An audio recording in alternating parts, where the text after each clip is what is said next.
O vídeo que fala cardeais se unem contra o sínodo do fim do mundo. Vamos acompanhar. Olá, amigos. Salve Maria. Estamos diante da primeira Assembleia Geral do Sínodo da Sinodalidade, que ocorrerá no período de 4 a 29 de outubro, com mais de 360 representantes de todo o mundo. Mas muitos de vocês devem se perguntar o que é a sinodalidade e o que eu tenho a ver com isso. Em primeiro lugar, precisamos entender o próprio conceito de sinodalidade, que é um eufemismo para denotar uma revolução que começou na Alemanha e que pretende espalhar a confusão, o erro, a divisão e o cisma em todo o mundo. O cardeal Miller, da Alemanha, explicou que os líderes deste movimento sonham com outra igreja que nada tem a ver com a fé católica e que procuram abusar desse processo para levar a Igreja Católica não apenas em outra direção, mas à própria destruição da Igreja Católica. Portanto, o sínodo da sinodalidade deve causar um grande impacto na sua vida e na de sua paróquia, sendo que os responsáveis pelo sínodo estão tentando destruir a Santa Igreja por meio de duas frentes distintas. Na primeira frente, o sínodo pretende discutir a própria estrutura da Igreja, aumentando a participação dos leigos e diminuindo as dos padres e bispos, o máximo que puderem.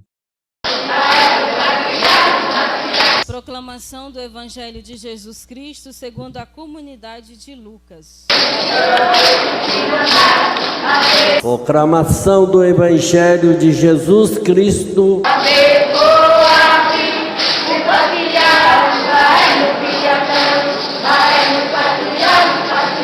Eis o Cordeiro de Deus que tira o pecado do mundo. Eis o Cordeiro de Deus que tira o pecado do mundo. Eis o Cordeiro de Deus que tira o pecado do mundo. De uma criança me põe nos meus olhos.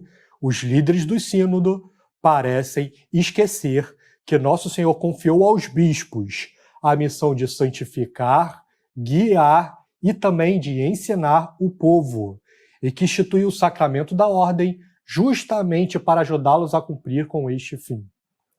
O Papa Francisco chegou a expor a necessidade de inverter a estrutura piramidal da Igreja, quando disse que, abre aspas, nesta Igreja, como uma pirâmide invertida, o vértice se encontra abaixo da base. E o cardeal Mário Gretsch, o secretário do sínodo, comentou que conceber a autoridade hierárquica como uma pirâmide invertida abate uma antiga concepção piramidal da Igreja, que dividia a Igreja em igreja docente e igreja discente. Na segunda frente, contra a Santa Igreja, o sínodo pretende destruir a noção de pecado. Para os seus principais membros, a Igreja deve deixar de ser a mãe e mestra das nações e passar a adotar a voz do povo. Eles estão promovendo um conceito chamado de inclusão radical de todas as minorias. E o que significa isso? De acordo com o canonista Padre Murray, a inclusão radical pretende levar à rejeição de ensinamentos que contradizem os desejos de adúlteros em segunda união, de homens com 2, 3 ou mais esposas, de homossexuais e bissexuais, de pessoas que creem não pertencer ao seu sexo de nascimento e também de mulheres que querem ser ordenadas. A própria síntese que a América Latina enviou a Roma para ser tratada no sínodo expõe que vários apelos nos lembram que devemos incluir os pobres, as comunidades LGBTQI+, os casais em segunda união, dentre outras reivindicações. Escandalizados com o andamento do sínodo da sinodalidade, 5 dos principais cardeais do mundo resolveram se unir e enviar uma dúbia com 5 questões controversas para o Papa Francisco. Aos conhecidos nomes Cardeal Sarrá da Guiné e Cardeal Burke dos Estados Unidos se uniram os cardeais Sandoval e Nigues do México, Zheng Zeqiun, da China, e Walter Brandmüller, da Alemanha. Como o Papa Francisco respondeu de forma ambígua ao primeiro questionamento deles, os cardeais reformularam as dúbias e aguardaram uma nova resposta do Santo Padre. E como a resposta não veio, os cardeais acabaram de tornar públicas todas as questões. As dúbias devem ser respondidas com um sim ou um não. E os prelados colocaram o Papa Francisco em uma situação muito delicada. Pois se o Papa disser sim a uma das questões, ele estará defendendo uma heresia, sendo que os organizadores do sínodo têm defendido sistematicamente o sim para cada uma das 5 questões elencadas. E a primeira dúvida é a seguinte: é possível que a Igreja ensine hoje doutrinas contrárias às que ensinou anteriormente, em matéria de fé e de moral, seja pelo Papa ex cátedra, seja nas definições de um concílio ecumênico, seja no magistério ordinário universal dos bispos, espalhados pelo mundo, conforme a Lumen Gentium, no parágrafo 25? Naturalmente, o Papa Francisco não pode responder sim à primeira dúvida, pois isto implicaria ir contra a infalibilidade da Igreja, garantida pelo magistério extraordinário e pelo magistério ordinário universal. Mas se ele responder não à primeira dúvida, então todas as intervenções do sínodo, da sinodalidade, serão desautorizadas pelo próprio Santo Padre.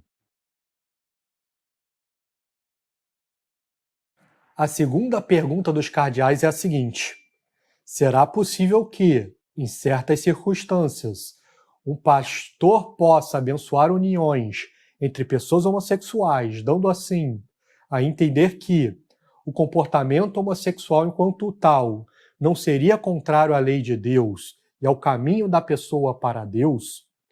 E ligado a este dubium, é necessário levantar um outro. Continua a ser válido o ensinamento defendido pelo magistério ordinário universal, segundo o qual todo ato sexual fora do matrimônio, e em particular os atos homossexuais, constituem um pecado objetivamente grave contra a lei de Deus, independentemente das circunstâncias em que se realiza e da intenção com que é praticado? Mais uma vez, a dúvida é clara. Os cardeais estão se perguntando se o 6º e o 9º mandamentos de Deus podem ser revogados pelos progressistas durante o sínodo da sinodalidade. Neste ponto também esperamos uma posição do Santo Padre, uma vez que Sua Santidade investiu o arcebispo pró-LGBT, Túcio Fernandes, como prefeito da Congregação da Doutrina da Fé.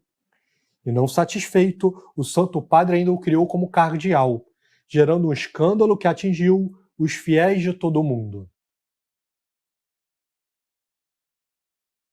Na terceira questão, os cardeais fazem a seguinte pergunta: o sínodo dos bispos, que se realizará em Roma, em que inclui apenas uma representação escolhida de pastores e de fiéis, exercerá, nas questões doutrinárias ou pastorais, sobre as quais será chamado a exprimir-se a autoridade suprema da Igreja, que pertence exclusivamente ao Romano Pontífice, e una cum capta suo, ao Colégio dos Bispos, conforme cânon 336 do Catecismo da Igreja Católica? Neste ponto, os cardeais estão se perguntando se o Papa Francisco pretende tornar o sínodo uma autoridade suprema na Igreja, desconsiderando o Colégio dos Bispos e alterando a estrutura piramidal conforme estabelecida por Nosso Senhor. Afinal, é a Pedro que Nosso Senhor promete a fundação da Igreja, conforme o Evangelho de São Mateus, no seu capítulo 16. É a Pedro que Nosso Senhor diz que a fé não desfalecerá e que ele deverá confirmar os irmãos, conforme São Lucas, em capítulo 22. E é a Pedro que Nosso Senhor pede para apacentar os cordeiros e as ovelhas, conforme São João, no seu capítulo 21. Como quarta questão, os cardeais perguntam: poderia a Igreja, no futuro, ter a faculdade de conferir a ordenação sacerdotal às mulheres, contradizendo assim que a reserva exclusiva deste sacramento aos homens batizados pertence à própria substância do sacramento da ordem, que a Igreja não pode mudar? Neste ponto, os cardeais mostram que a ideia de uma ordenação de mulheres depõe contra a tradição da Igreja e contra o Ordinatio Sacerdotalis do Papa João Paulo II, um documento magisterial que fechou para sempre as portas para tal pretensão. Na oportunidade, o Santo Padre João Paulo II declarou que, para que seja excluída qualquer dúvida e assunto de máxima importância, que pertence à própria Constituição Divina da Igreja, em virtude do meu ministério de confirmar os irmãos, conforme Lucas capítulo 22, declaro que a Igreja não tem absolutamente a faculdade de conferir a ordenação sacerdotal às mulheres, e que esta sentença deve ser considerada como definitiva por todos os fiéis da Igreja. A última dúvida foi a seguinte: pode receber validamente a absolvição sacramental um penitente que, embora admitindo o pecado, se recusar a fazer, de qualquer forma, o propósito de não voltar a cometer? Nesta última dúvida, os cardeais estão perguntando se é possível absolver um penitente que não tenha o propósito de resistir ao pecado, como um homossexual que não queira abandonar as práticas homossexuais, ou um divorciado que não queira abandonar a sua amante. Obviamente, a única resposta possível para esta dúvida também é um não. O conteúdo das dúvidas mostra que as perseguições contra a Santa Igreja Católica não devem parar de aumentar. Por isso, nós precisamos agir. Se você conhece algum bispo aqui no Brasil, peça para que ele também se posicione publicamente, como fizeram os 5 cardeais da dúvida, Dom Athanásio Schneider, Dom Strickland e muitos outros bispos em todo o mundo. E mais do que nunca, todos nós precisamos rezar, estudar e defender a nossa mãe contra os inimigos internos e externos que a ameaçam.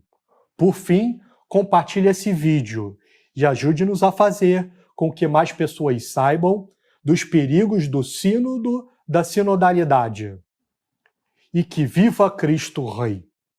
Em esse vídeo aí, pra gente ver, né, realmente o que tá acontecendo aí com relação ao sínodo que vai acontecer agora no mês de outubro, é muitas leis que vão ser aprovadas. É por isso que tá, né, vamos dizer assim, atraindo os castigos para a terra. E na mensagem de Jesus, né, o profeta Pedro II, ele fala sobre isso, né, sobre os castigos, por causa de quê? Por causa disso, né, do homem querer aprovarem as suas leis, né, enquanto as leis de Deus não querem. Tem que abolir as leis de Deus para aprovar a lei do homem. E o sínodo praticamente está acontecendo isso. Na mensagem do dia 28/2/1996, quem é meu não precisa ter medo do que irá acontecer. Jesus fala, né? Deixa eu ver se Jesus fala assim, ó: meus filhos, não há razão de sentirem medo do que irá acontecer, porque tudo tem que se cumprir. Quem está comigo tem que ter muita fé. É preciso sim que continuem rezando como fez Noé com sua família. Dentro da arca rezou o tempo todo, enquanto o castigo caía. Por sua fé nada lhe faltou, e nem a sua família. Assim acontecerá a vocês. Pode até ser pertinho onde vocês moram. Na hora que vierem as tormentas, estando comigo, minhas mãos livrarão todos. Também estará junto a minha mãe com os meus anjos e santos. As labaredas de fogo farão surgir um forte odor de enxofre, mas não será mortífero para os filhos da luz. Meu pai abreviou este dia por causa dos escolhidos. Senão não sobrariam ninguém. São Mateus 24:22. Então, assim, eu penso assim que Jesus ele não quer que as pessoas se contaminem com essas leis que estão sendo aprovadas no sínodo, que a gente sabe que é uma preparação para uma nova igreja, o ecumenismo. E toda pessoa que ama a Deus de verdade, a Jesus Cristo, defende a igreja, eles fogem de tudo isso. É o que Jesus disse na mensagem. O que vai acontecer? Vai